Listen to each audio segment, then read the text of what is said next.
Just give me the cheat code. Give me the hack. I want to Yeah. make it easy, right? This is what society rewards, is getting good at things, doubling down and going all in, making a choice and actually succeeding at it.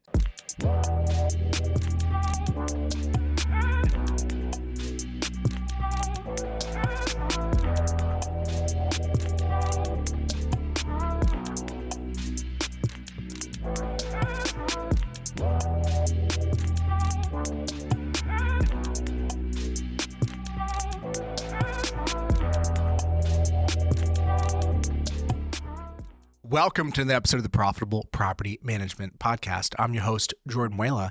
And guys, we're doing it remote. It's been quite a few minutes since we've had a remote episode, but we're doing one right now because there was something that felt timely and it was of particular interest that I wanted to talk about, someone I wanted to jam with. Jeremy Pound, thanks for being on with me, brother. I'm excited to be here. You know, it's like Borat. You get a studio, I get a studio. I had to keep up with you, right? So I was like, I can't let you outdo me. So I'm excited that we brought our studios together. Thanks for bringing me in. Yeah, and yours is looking tight, dude. You got a fly setup. I dig it. I love the investment. I'm seeing a number of people getting in the Multiple content. cameras, Yeah. By the way, this was a dining room. This was a formal dining room in my house that I had 4 meals in over the course of 6 years of living here. You found a better And use for it. as I joke with my accountant, my whole house will be a write-off by the time you're done. So I just keep adding rooms. So here we are. You found some highest and best use. Yeah, I love that. I see a number of people getting in the content game. You noticing that too? Oh, of course. And you and I have been talking about forever. I think it's one of those things that we've all appreciated and as consumers have bought into for years, but it just seemed like, oh, that's for other people, right? And then now we're being like, well, you know, you start talking to the most successful people in your life and they're all doing content. And you're like, okay, well, maybe I need to, you know, it's like it was the 2010 version of like, I finally need a website. Well, maybe we finally need to get into content, right? It's just like, we're always late to the game. I feel like that's where we are with content. Yeah, content is so interesting because if you think of all the distribution mechanisms, of all the lead gen, of all the growth plays, content is one that probably is similar to others in this way that it does have some requirements. Like not anybody can actually do content. It's this beautiful dichotomy of, on the one hand, yes, anybody can do it, you know, just get over yourself, get out there, speak your truth, blah, blah, blah. And like, I very much believe that. At the same time, you do have to have some conviction. You have to have something to say, something you really believe in. Like if you have no deep-seated belief and you're just looking for leads, do SEO, do PPC, do something. You know, it's way less about our fancy setups as we're joking about right now. None of that matters if you don't have a point of view. I mean, you know, we can pull up an iPhone and just film ourselves talking about great content. That's going to trump super sexy, polish that we have. Well, this is great. It's going to stand out in the feed. It's going to get people to watch you. It's going to get people to remember you. You know, I laughingly say this as I wear a t-shirt to our call. It's like showing up to a meeting in a suit, right? It's going to get you respected a little bit more. But if you don't have the substance, you know, forget the content. It's not going to work. It's really best as a forcing function. By making the investment, you feel more obligated to lean in. You know, I can see it being helpful in that way. But yeah, you're right. I mean, the vast majority of views every day on everything social. Yes. And ease of use. I like that you said the forcing function. The goal of this studio that I created is I have these like little remotes and I just come down and I just click like 6 buttons and everything gets up and I can start filming a video. Ease. Yeah. Last year, friction. Like you've probably seen a lot of video in my library, which I'm looking at across the room. It would take me an hour and a half to set up the tripod and the cameras and the lighting. And by that time, I'm like, all right, I'm off to another meeting, right? So it's both the forcing function and the convenience. I know you've told me you love that as well. Like you've got the studio you can just walk into. Anything that's a barrier, it's just like working out in the morning, right? We talk about it all the time. It's like having your shoes set out the night before, like just getting ready to go, get it all on. Like it just lower the resistance. That's what I was trying to do. That was my goal with the studio. You know, I find the topic of latency and friction removal, it's kind of low-key profound. I keep coming back to that book I read years and years ago by Eli Goldratt. But one of the biggest takeaways from that book for me was understanding the impact of decreasing cycle time for whatever it is that you do. It's kind of non-obvious, the impact that it makes. But in this case, just removing the friction from doing the filming had a profound difference for me. When I was responsible for doing everything before and after, it became excruciating. When I had an experience like I just had, Jeremy, I open the door. I walk in, I sit down, there's a bottle of water. All I had to do was start talking. I mean, that's just begging for creation, as opposed to I got to set it up and figure it out in the codecs and the files and the uploading. I mean, wow, that's pain. And I think that applies to a million other areas of life as well. You brought up working out and you brought up like your setup, but at home gym versus driving to gym, right? Mm-hmm. Another example. There's a million more of those out there. A million. We can talk about doing outbounds. It's like you have the list created the day before, right? Oh boy. You and I have talked about this a million times. List sorting. I wanted to make the calls, but I had to get my setup right. Get it all set up. It wasn't right. The phone wasn't working. I didn't have the right list. You know what I mean? Like, yeah, it's all the reasons. So this is a life universal lesson for us. Get the setup out of the way and just show up and do the work. All right. Well, you said it. You brought up outbound. Let's go there, man. Let's talk a little bit about what you're seeing right now, back half of 2023, what folks are doing to drive disproportionate growth results. And when we say that, really we're talking about like the delta from the baseline. There are certain strategies that are the current dividends are being paid off based on investments that were made years and years and years ago. And there are other activities and campaigns that you're able to see in real time go from start, conception actually, to producing yield. So tell me, man, I'm really curious. What are you seeing produce yield? What have you been able to watch from inception all the way to actually production? What was the timeline involved? What are the mechanics? What types of strategies? What are you seeing? This is your bread and butter. It is. At this point, some people are probably wondering if I'm a mechanic or a sales coach. Well, I've got a toolbox on my desk right now. And this all feeds into this. I mean, the answer is it all works with the right effort and the right mechanics, the right market. All of these things work. So we can walk through a number of those things, and we are fortunate enough to work with people that have been doing this for a long time, and they're riding the crest and the wave of momentum that they established 10 years ago. And we're watching new people just pop up and just absolutely explode, and we're taking notes. So one of the things about, kind of the toolkit that we talk about all the time, and this, idea of allbound, and what we're really talking to our clients about is, stop searching for the one thing that's going to work for you that works for everybody else, right? Sales and marketing is a risky game. It takes experimentation. It takes some thoughtfulness. Some of it will work, some of it won't. And so much of our business, especially in an operations game like property management, we abhor waste, right? We're looking for a zero waste business model. But on the sales and marketing side, there's going to be some waste, right? You got to try it. If it was literally a copy and paste model, like I will take this play off of the shelf and I will run it and it will work and there will be zero waste and I will get exactly the margins I wanted, everybody would, right? So that's the thing that we always talk about is in sales and marketing, there is going to be waste. There's going to be experimentation. It's going to be market driven. It's going to be brand driven by what you can do. So what are we seeing work? We're seeing everything work, right? We've got, we just released the scoreboard on This Week in PM. I think we're going to talk about. We've got our scoreboard, our market leaders. Our market leader in Charlotte, North Carolina, closed 96 doors last month. Hefty. In 1 month. And how many owners comprised of the 96? It was a very unique strategy that I don't want to give away. It included partnering up with somebody who brought in a group of investors that they were able to bring in all at one time. So it wasn't a mega deal, but it was a 80 of those 90 something doors were basically brought in through kind of a one effort. So I don't want to give that away because that's a proprietary thing you're doing. We'll be talking about that in This Week in PM.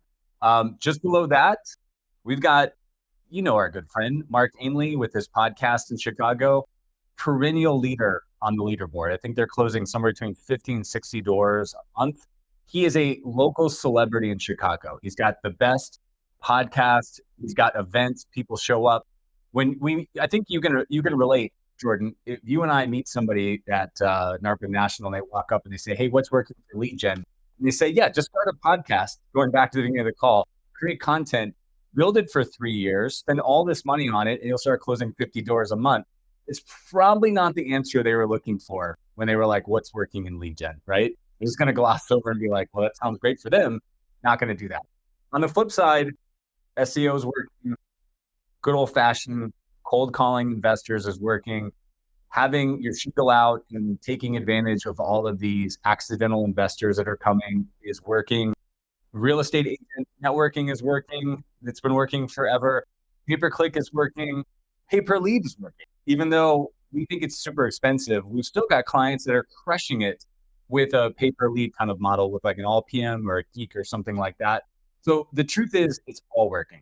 The problem is knowing what's going to work for you, knowing what your appetite is, building a lead stack that's going to work for you, and not being being held hostage to a single strategy, and just doing it that way. So it's all working. It's not the answer people want to hear, Jordan. No, yeah, that's exactly what I was about to say. It's not the answer people want to hear, but I gotta say, if that's what you're selling, I'm buying. I generally subscribe to the idea that growth looks so much simpler on the outside, and it looks like that there would be one best strategy universally across all owner temperaments, markets, etc., that would just be the thing to do. And the reality is that the setup is so individual and unique to you. If I reflect back on my career, a lot of the marketing decisions that I made were based on what did I want to do? What sorts of activities did I want to engage in? It's kind of not kosher to say because it sounds like some gross sub-optimization, but it is true that if you're hearing these words, you are a human that is deeply irrational at your core. It's our nature. Our nature is to lean and map towards business practices, strategies, partnerships, relationships that we enjoy and that we feel comfortable with for whatever individual reason. That absolutely applies to sales and marketing. We talked about with the podcast on the front side, but I feel the same way everywhere else. PPC. Jeremy, some people just kind of get off on being in the campaign manager, getting your settings dialed in, getting it figured out versus thinking about SEO and the algorithms. Like they all kind of come with their own distinct set of activities. And it's really common for me to see these strategy actually born out of how people prefer to work and what they prefer to work on rather than some purely probabilistic model of what is likely to produce the highest results, because the model of what's going to produce the highest results, those models are made up. People like put their finger on the scale depending on what what their background is. Well, let me say this, Jordan. If anyone's watching this and says, why would it matter that I want to double down on that effort, or why would it matter that I have an interest in making that my lead source? Because they're like, well, results are results, right? Like I bet a lot of people are hearing, they're like, why would what I care about matter? Well, why you care about what matters is because none of this shit works overnight. It's not easy. It's gonna take time. You have to do it over and over and over again. Yes, exactly. Hundreds of times. It would be great if we could all just sign up for wrestling club tomorrow and be a world champion wrestler, or we could just join the football team tomorrow and be the best in class. No, this takes pursuit. This is what society rewards, is getting good at things, doubling down and going all in, making a choice and actually succeeding at it.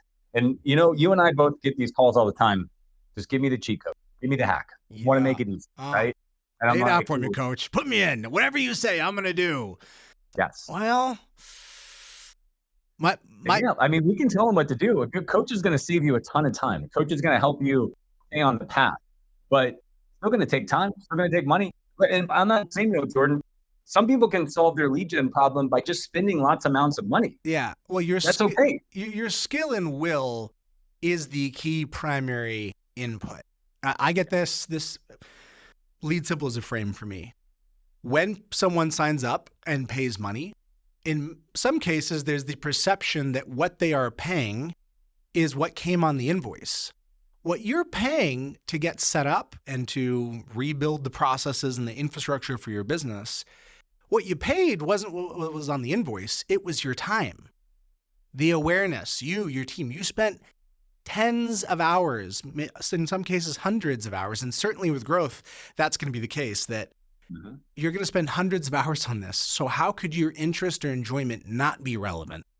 Like, how could that possibly not be relevant. And like you said, for David Goggins listening to this podcast, because we know he's going to crush this podcast, but for, maybe that guy's exempt. Maybe if it was standing on his head for 16 hours a day, he'd do it. For the rest of us, myself included, my enjoyment and interest, and that really does vary. It's a practical consideration because the panoply of what you talked about, and it wasn't exhaustive, but BNI, that's a great example, We talked about working the PPC campaign. BNI is about as far on the other side of that axiom as you can get.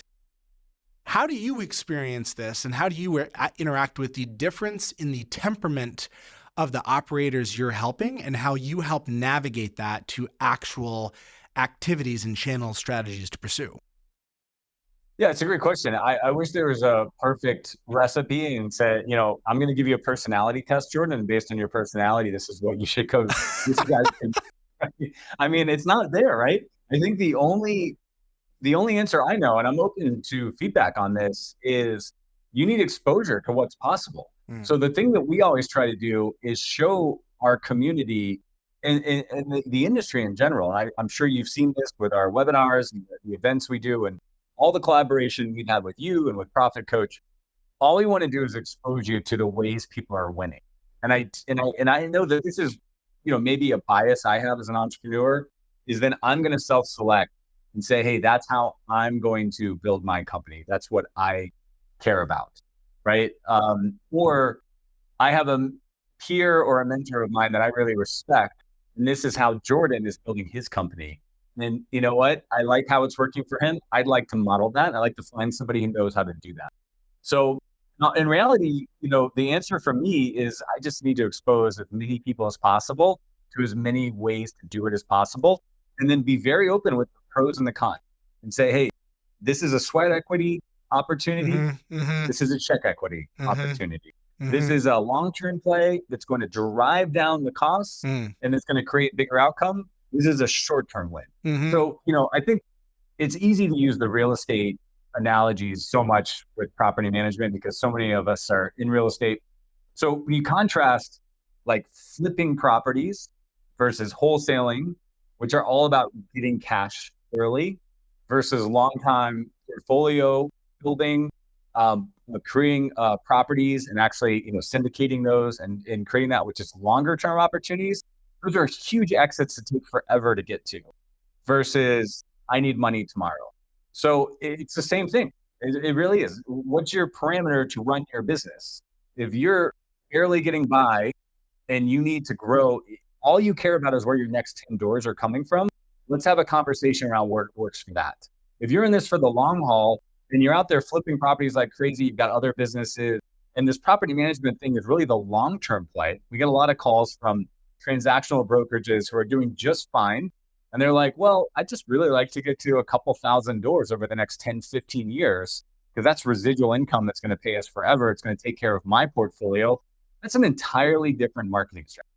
So it all begins with the end in mind, as everything does, right? So there is no one way to do it.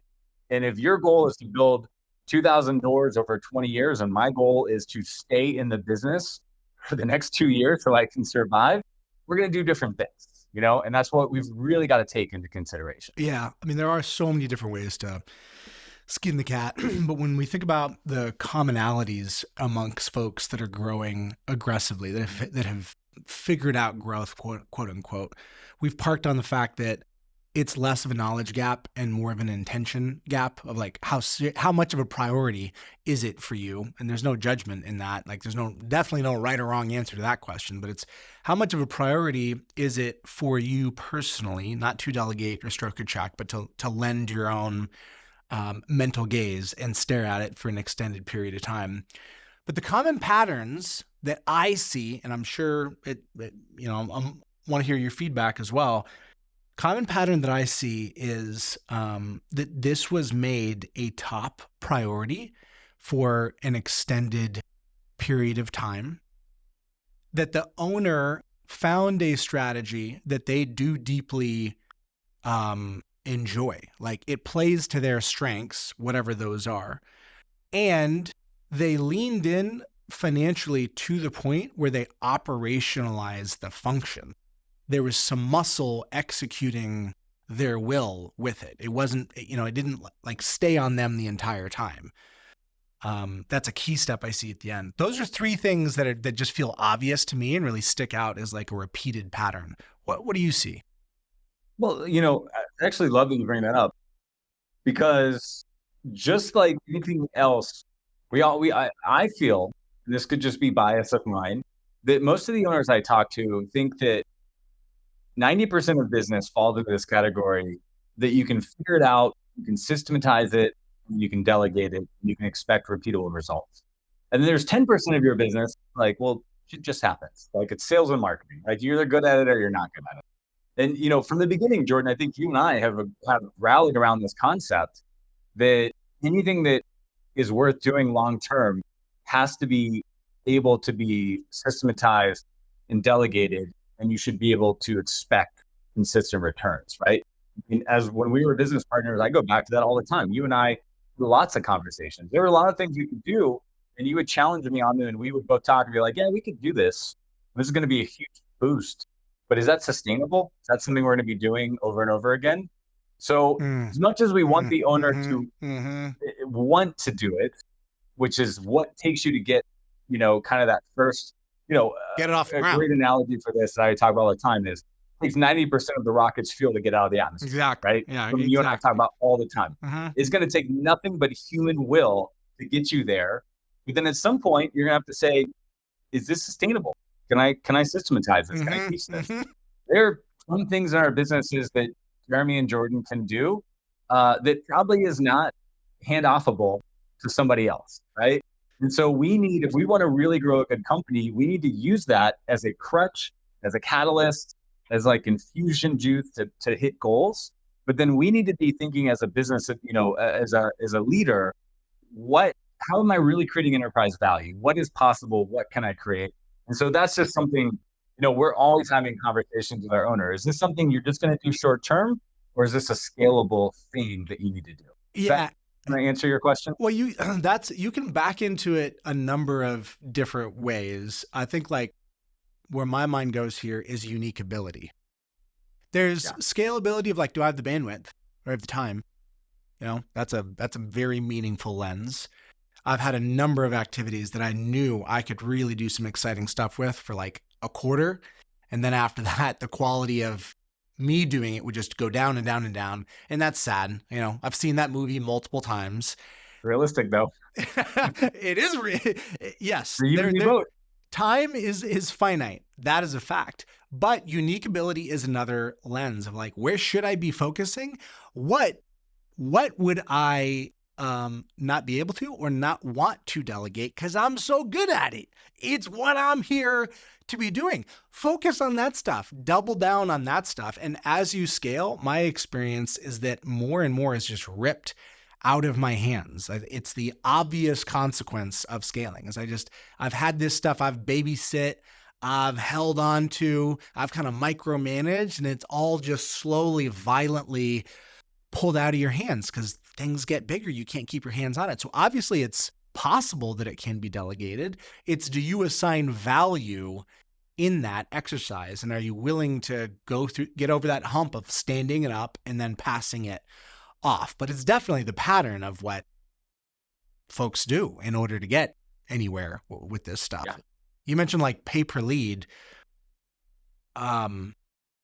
That in my mind is just like as far as you can get from having a sales marketing strategy, because there is no barrier to entry. It takes no effort. So like the level of mastery that demonstrates, and therefore the returns that can come from something that has that little permission to entry, those leads get recycled and the quality is so low. Yes. There's some value there. There's a season for some people. If you got nothing but brute force and you want to call everybody back and you want to compete on, maybe what these people are looking for, which is just a better response time or a lower cost. Yeah. Yeah. By all means. Yeah. I'm not going to talk you out of using that strategy. True. If you're the response time guy and you truly call every lead within 30 seconds, under those circumstances, that might be viable for you. You might get some juice, but that's back to, your makeup and what you're willing to do. How many folks are willing to do that? about the toolkit idea, Jordan, is that's not the way, like you should not restrict your goals for the business based on the number of calls you can buy for pay per lead. Right. And I promise you, I've been on calls, and maybe you have been too. And they're like, well, I don't really know if I need to grow because I can only buy so many leads. I can only get, 6 calls a day. I'm going to put a ceiling on my business on those 6 calls a day. Right. Like that's just the screwdriver, right? Or the hammer, perhaps, Mm-hmm. you need a whole toolkit. You need Mm-hmm. multiple ways to grow this company if you're going to be playing at a high level. And we also know a competitor can come in town and they can just start paying 3 times the amount you're paying for those leads, and your whole business model is gone in terms of growing. So again, there's nothing wrong. I just want us to have a tech stack, a lead stack. Yeah. Just the way that we want people to have a tech stack. Mismatched strategies is a theme I keep hearing from you. And the pay-per-lead marketplaces are one of the best examples of that because of how heavily the results are tilted and skewed. What is non-obvious about pay-per-lead marketplaces is that there's a small number of competitors that are closing the bulk of the deals, and those folks tend to stick around. And then in the rest of the set of folks that are still also paying, there's low results and a high degree of churn. And it's the churn that actually props up those marketplaces and keeps them in business because it's a small number of operators that are closing the bulk of those deals. And that's an example of just mismatched strategy. There's so many folks that are signed up for that just shouldn't, because response times is a great example. That isn't an arena on which they want to compete on, when that is very nakedly and obviously what you have to do. You have to call that lead back within the first minute. And you gotta beat the competitor's offer, because even if you call them back in the first minute, they're gonna get 3 more voicemails, right? Yeah, and then they're exactly. gonna be like, well, you're 8%, and these guys are 5%. You gotta be willing to slug it out. Yeah. And that's not right for all of our clients. No, but it is for some. So like there's no dogma here, right? The message here isn't pay-per-lead is bad. It's that it's a very specific strategy. Yeah.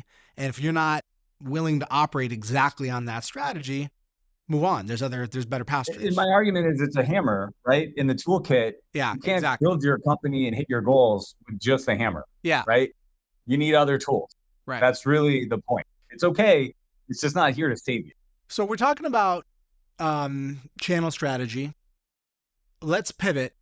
I want to hear some more of the themes of what I assume are going to come through at the Allbound conference, which is taking place in Austin, Texas, early December, same week of LSU. Yep.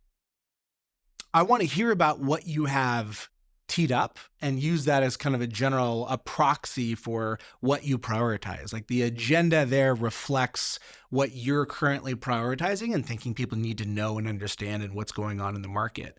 Who are you targeting, and what are people going to be hearing about at that event? We're targeting ambitious property managers. We've told people that the event is designed for owners, people in charge of business development, and marketing managers. And there's going to be something in that for all of them. In fact, each presentation we're doing, Jordan, we're actually saying, hey, these are the takeaways. If you're the owner, this is what you should take away. If you're the business development manager, this is what you should take away. If you're in charge of marketing, this is what you should take away. So we're trying to spoon feed it. You have been a big part of some sales masteries. Blast from the past. You remember this bad boy from New Hampshire? Nashville? Oh boy. Was that number 1 or number 2? This was number 2, I think. That was number Nashville. 2. I sure do. I sure do. 50 pages of a workbook, right? So, the whole point of bringing that up, because I had this because I was sharing it with somebody the other day, is this is the one-of-a-kind nature of our mastery events is you leave with ideas you can implement tomorrow, ideas that won't even make sense to you for 6 months or 12 months from now. Mm-hmm. So I know you've always been a big fan of leave an event with one big takeaway, which I agree. You got to do something right away. But our nature is to kind of overwhelm people with lots of ideas, but not for that stuff to just dissipate and turn into fairy dust, but give them a way that they can take it home in a workbook. And maybe you're going to find an idea that you heard in December. It didn't make sense to you until next October. And then this was like, hey, this actually makes a lot of sense for us. Let's do it. So our goal is to bring in a ton of case studies. Here's what's working within the industry for inbound, outbound, and nextbound. By the way, nextbound is just who knows your next client, which is referral marketing. What are all the ways people are doing it today? What are some ways that we're seeing tangential or auxiliary industries doing it that are just outside of what we do? Other real estate services, other professional services that really map back to property management. Let's show you what they're doing. Who's going to be the first to adopt that idea for the industry?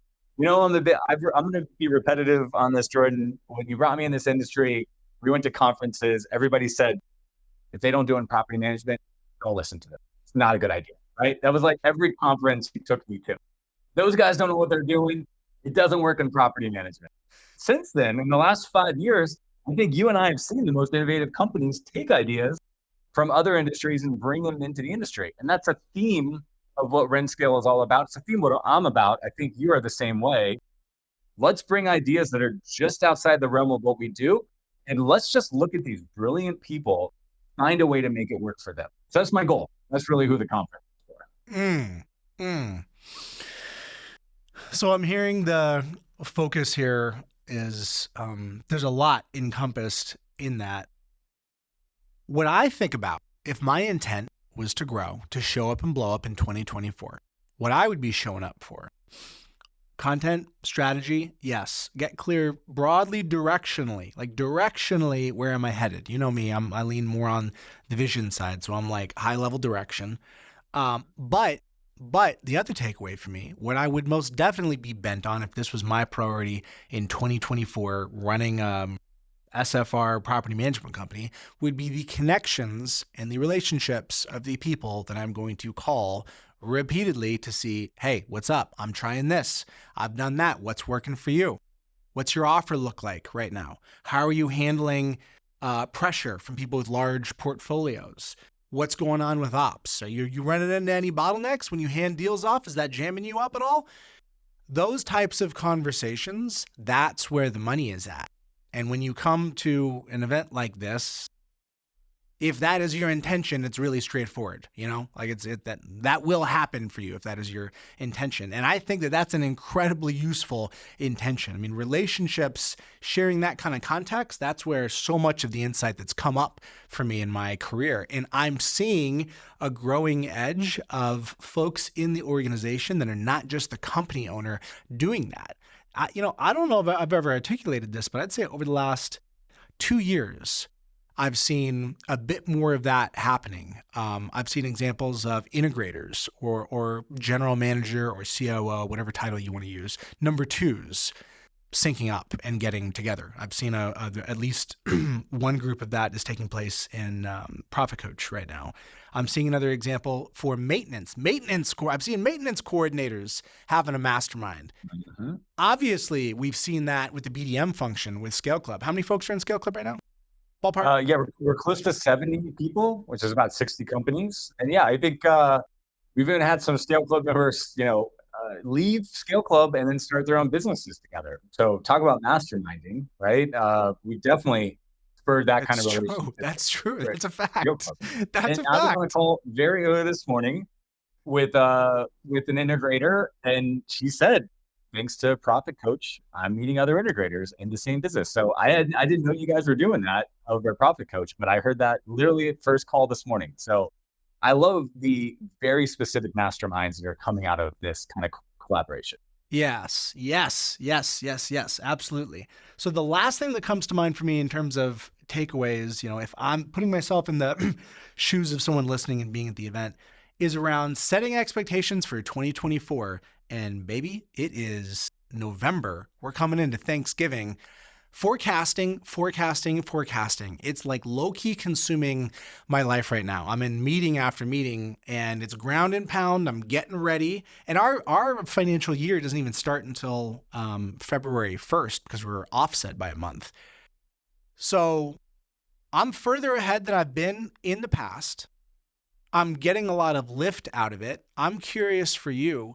How do you think about the kind of forecasting that scales and makes sense for your average residential PM managing, 300 to 600 units? How do you think about forecasting goals for 2024, what should someone be keeping in mind? It's a great question. We've done a lot of forecasting. I know you have a very exciting view of forecasting, which I do as well, because typically, people who don't have a goal in mind don't hit it, right? It's pretty obvious to say, especially on the upside and also on the cost control side. So forecasting is just a function of sophistication in your business model. I think we all know that, right? I'm very excited about the forecasting that we've built together, Jordan, between Lead Simple and RentScale on the upside. Don't call Jeremy to manage your finances and your budgeting. But if you want to forecast your sales and your top end, I think we're just as sophisticated as the profit coach guys are over on managing the expenses and the budgeting. So the takeaway that I would say is you got to have goals and they got to be realistic. But something we talk about all the time is, if you're 20, 30 doors today or 200 or 300 doors today, and your goal is to be 400 or 500 doors, you got to budget for that. Right? I think that we all somehow think that we can just budget to be a 200-door company, both on the upside and the marketing and the cost side, and then somehow just wake up tomorrow, we're a 600-door company. It takes intention. It takes sacrifice. It's got to be well thought out. You don't want to bet the farm on it to the point where you'd have a death wound if you overspent. But there is a gigantic leap of faith, and it should be done within the right expertise and within the right experience to say, hey, I think we can go from a 200-door company to a 400-door company. This is what our budget would look like. And if we're halfway through the year and we're not hitting those numbers, we need reserve budgets to change that. That's something we talk about all the time. Something we're doing here, you staying inside working at RentScale. I do believe, like you guys, next year we'll be on the Inc. 5000 fastest growing company list. And we've doubled in size. And we've had goals to triple in size, and we've hit those goals, and we've had to adjust those budgets. So I guess the takeaway, sounds a little convoluted, is you need the right budgets for what is reality, what's going to keep you in the game. We can't die, the ultimate death stroke as a business. But you also can't keep spending like a $1 million company if you're on your way to becoming a $5 billion company, right? And team, investment in people, advertising, marketing, all of those things lead to hitting the next goal. So the most complicated thing that I've kind of experienced and I've learned from my EO network, you and I have talked about, we've got a mutual friend in Greg Crabtree, is how do you manage for profit at the size you are, but make the right investments to the scale you want to be? And it's the hardest part about business. If it was easy, both neighbors on next door of every house that everybody listening to this lives in would have a $10 million a year business. I think this is one of the hardest parts about business. Shout out to Greg Crabtree. That was a clutch reference. Yeah. He's doing great work. For anybody that hasn't read Simple Numbers, it's essential reading. And yeah, really my question there was about goals. And I hear you saying people need to have a goal, which is non-obvious. And I think what I would add here is when you're thinking about where to set the goal, people can get hung up in all sorts of different directions. You don't want to be over, you don't want to be under, you don't want to commit because you don't want to fail. Like you can really get in your head with setting your goals. The way that I think about goal setting is what are you willing to commit to? Where when you're making up the gap, it'll come in the form of like a pound of flesh. How big of a gap are you willing to make up? If everything just wasn't teed up perfectly and wasn't going to go exactly right, and you were going to have to course correct, and by sheer force of will, fix it to get back to the goal and stay on track, how much of that are you up for? That's just a really helpful calibrating lens for me. And I know that my appetite is lower than other people's, some people's. It's higher than some other people's. What are you optimizing for? Stability? Going sideways? There's temptation in that for me. And I call it temptation because it's not really what I want to do. I get the most juice out of the journey by being under load and strain. And so that's what I'm solving and optimizing for. So therefore, the goals are just commensurate. It's kind of obvious that you would have big goals if you're looking to be experiencing growth by virtue of being under strain.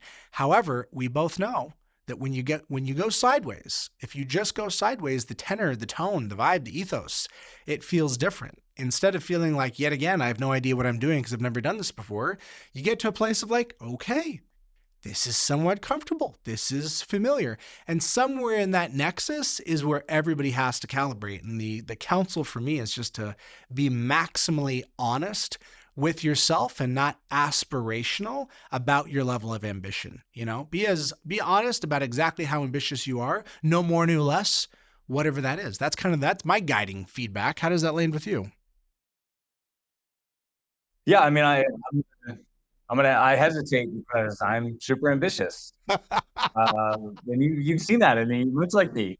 So, and you and I have had counsel of clients where we're like, yeah, they're saying they want X, and then we're telling them what it's going to take to get X, and then you can read the look on their face, and they're like, "Thank you for having that conversation with me, Mm-hmm. Jordan, because I don't want that, right? The pound of flesh you're Mm-hmm. talking about. Um, it is really, I think satisfaction and enjoy from life as an individual does come from progress. It Mm. does come from pushing the boundaries and doing things you didn't think were possible before. So I over index You're a on romantic entrepreneur, bro. That's I what's do up here. romanticize risk and the winner story. And I did it. That's not for everybody.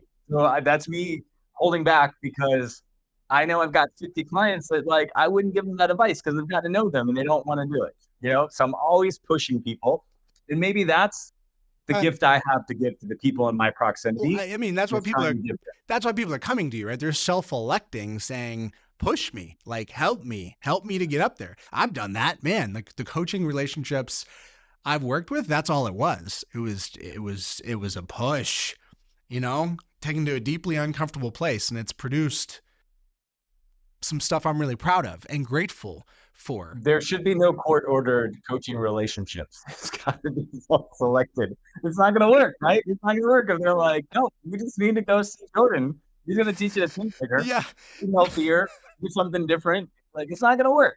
It's got to be self-selected. Yeah, for sure. Of course. Yeah. Well said. All right, man. Well, we covered some good ground there, but something that hasn't come up that I really wanted to hit was I want to talk a little bit about this dream that you had. I remember being at a tequila bar with you and you just kind of dropping this idea on me that you were really excited about. And I think you knew that I was really going to like, and I really did like it. And it was just a very enjoyable, kind of satisfying conversation. Because one thing I know about you is that you are pretty bent towards wanting to do long-term planning to set vision and also as a forcing function, and then like really kind of call your shot and map towards it, which I really respect. So when we looked at it, like I just assumed that this was going to become reality. You're into manifesting shit, for lack of a better term. So that was the early memory, and today it's here. And that is the only PM focus SFR professional PM focused publication that I'm aware of outside of the one that NARPM produces. What do we got cooking here, brother? What are you up to with this project? So yeah, I remember sitting at the bar with you. We were in Orlando at a conference together, and I did share with you I think on my iPhone of all places, my little brief for strategic PM. And this goes back to the idea of I think you and I are just drowning in case studies of people doing stuff that other people think is impossible. So some of our clients, like I said, like the Mark Ainley, his goal is to get to $1 million of recurring revenue a month in property management. And I think they hit that actually. And I think a lot of people are like, well, that's just crazy because that's what I hope to do at a yearly rate. And then other people are, creating these amazing maintenance businesses within their property management businesses. And some of those divisions are creating more revenue than they can ever imagine. And so I saw this and I said, we love the community that we're watching happen in property management. I just believe most of what I was saying was talk around how to be a good fiduciary steward of the property, how to be profitable, how to not get in trouble, how to make your life easier. But I didn't really see, short of you with your podcast, because I don't want to discount that. I just didn't see this amazing amount of case studies and storytelling around people that were leading the industry. And I said, hey, people need to know what's possible. People need to know that there's ways to make money being small and profitable. People need to know there's ways to make money being giant. People need to know that building a property management company is actually maybe the best catalyst you can to build your own investment property. Like our good friend Ralph, who's got 500 investment properties through his clients, which is amazing. He's partnering with them. I just didn't see a place where those stories were being told. And so I thought, what if there was like a Forbes magazine of property management? Because thinking long term, like I do, we talk all the time. I don't really make 3-month bets. I don't buy a stock to sell it the same year. I'm buying a ton of Tesla, a ton of Apple. I'm buying things that I think are going to be really valuable 10 years from now. And I think it's the same way. I think that this industry is growing like crazy. I think that the market for professional property management, especially in residential and auxiliary markets, like association, short-term commercial, is only going to explode.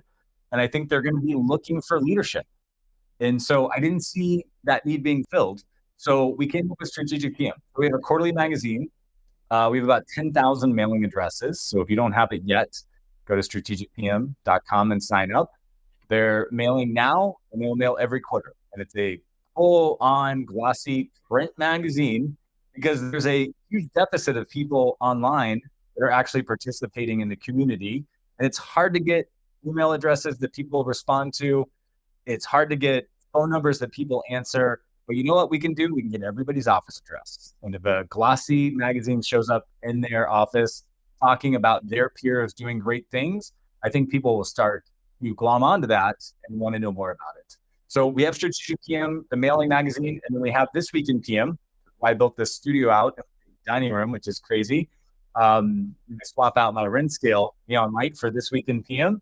And every other week, we have a live show where we basically imagine like a morning business show about property management, because I think this industry needs that kind of respect and that kind of pulse to know what's going on, who's winning, and what they should be doing next. So that's the vision, and that's what we're executing on. It's costing us a fortune, so I would appreciate if anybody would actually pay attention to it, because we're putting a ton of energy and money to this. Yeah. You're making your bet. You're definitely making your bet, calling your shot here.